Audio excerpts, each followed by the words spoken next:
Bismillahirrahmanirrahim. Assalamualaikum warahmatullahi wabarakatuh.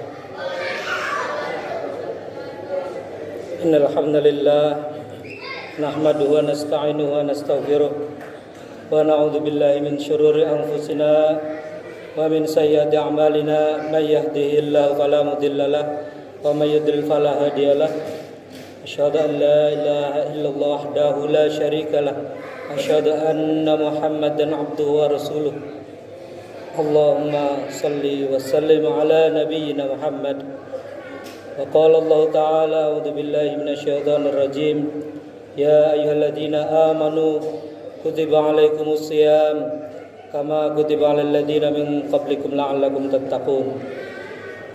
Alhamdulillah, pada malam hari ini kita masih diberikan nikmat iman Islam, nikmat kesehatan dan kesempatan apa? Kesempatan untuk menjalani hidup, untuk meniti jalan hidup ini beribadah kepada Allah, sehingga nanti kita mendapatkan apa yang kita cita-citakan, yaitu bahagia di dunia maupun di akhirat.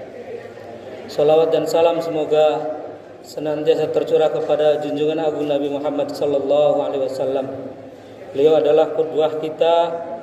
Beliau adalah suri tauladan atau manusia yang Allah turunkan ke bumi untuk menjadi contoh, untuk ditiru oleh manusia akhir zaman, agar mengikuti apa yang telah beliau tetapkan, apa yang beliau ucapkan, dan apa yang beliau lakukan.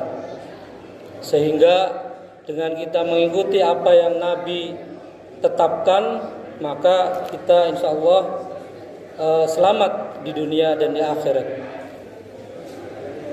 Jadi dalam kehidupan ini kita sebenarnya sudah diberikan oleh Allah sebuah panduan hidup. Panduan hidupnya bisa ataupun ada yang langsung dari Allah berupa kalamullah, yaitu Al-Quran, dan ada yang berupa contoh manusia tadi yang sudah kita sebutkan tadi, yaitu Nabi Muhammad. Hanya kadang-kadang menghadapi hiruk pikuk kehidupan yang dihadapi oleh manusia akhir zaman, terutama setelah hilangnya perisai umat Islam, yaitu Islam yang ditetapkan dalam tataran negara, maka umat Islam sekarang itu sangat susah payah untuk mencari sesuap nasi saja sangat sulit, harus peras keringat banting tulang, apalagi untuk mengurusi agama ini.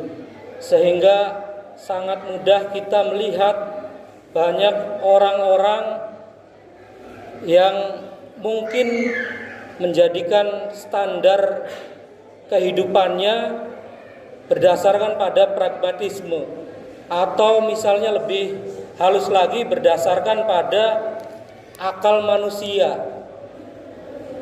Akal manusia misalnya ketika kita menentukan terkait dengan harta pusaka atau harta waris, maka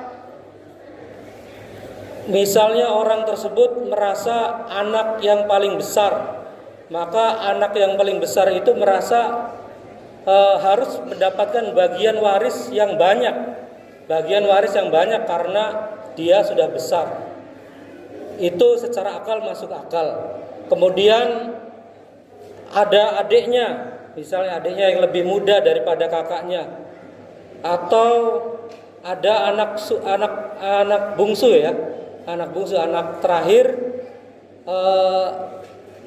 Dia berpendapat bahwa yang harusnya mendapatkan harta warisan yang lebih banyak itu ya anak terakhir, karena anak terakhir itu baru sedikit mendapatkan harta dari orang tua. Itu masuk akal juga. Atau ada lagi, misalnya ada anak yang paling dekat dengan orang tuanya ketika di usia tuanya, maka dia menyatakan bahwa orang yang paling dekat dengan orang tuanya lah yang berhak mendapatkan harta waris yang lebih besar, yang lebih banyak. Dan begitu seterusnya kalau misalnya kita mengikuti apa yang ada di dalam akal, dalam otak manusia, tidak akan ada kata selesai. Semuanya bisa jadi masuk akal, semuanya bisa jadi masuk akal. Tetapi harusnya kita sebagai umat Islam yang menjadikan Al-Quran sebagai pedoman hidup kita, yang menjadikan Al-Quran sebagai pemutus solusi, atau yang menjadikan Al-Quran sebagai standar kehidupan kita, maka kita standarnya bukan itu semua, tapi standarnya Al-Quran. Standarnya Al-Quran dan apa yang ditunjuk oleh Al-Quran, yaitu hadis Nabi. Artinya apapun yang kita hadapi, baik itu kaitannya dengan hukum waris misalnya, sudah kita ikuti saja apa yang Al-Quran tetapkan. Tidak usah memilih hukum yang lain, tidak usah memilih aturan yang lain. Maka Allah dalam salah satu ayat berfirman, a'udzubillahi minasyaitonirrajim, innal hukmu illa lillah. Kewenangan membuat hukum, kewenangan membuat aturan itu hanya Allah, hanya milik Allah. Kemudian di ayat yang lain, a'udzubillahi minasyaitonirrajim, wa man lam yahkum bima anzalallahu faulaika humul kafirun. Di ayat yang lain pula, faulaika humul fasiqun. Jadi bisa saja apabila kita tidak menetapkan kehidupan kita atau standar kehidupan kita itu tidak dari Al-Quran dan hadis, maka bisa jadi kita tergolong orang yang kafir, bisa jadi kita tergolong orang yang fasik. Di ayat lain itu tergolong orang yang zalim. Maka pilihannya tidak ada pilihan lain bagi umat Islam, yaitu hanya Al-Quran dan hadis saja yang menjadi pedoman kita. Segala apa yang kita hadapi dalam kehidupan kita, baik masalah sholat maupun masalah sewa menyewa, baik masalah zakat maupun masalah jual beli, baik masalah puasa maupun masalah misalnya aturan atau tata kehidupan bernegara, maka harus berdasarkan pada Al-Quran dan hadis. Maka itu adalah hal yang Allah sudah tetapkan. Mudah-mudahan yang sedikit ini bisa bermanfaat. Wa'alafu minkum wallahu a'lam bishawab. Subhanakallahumma wa bihamdika asyhadu an la ilaha illa anta astaghfiruka wa atubu ilaik. Wassalamualaikum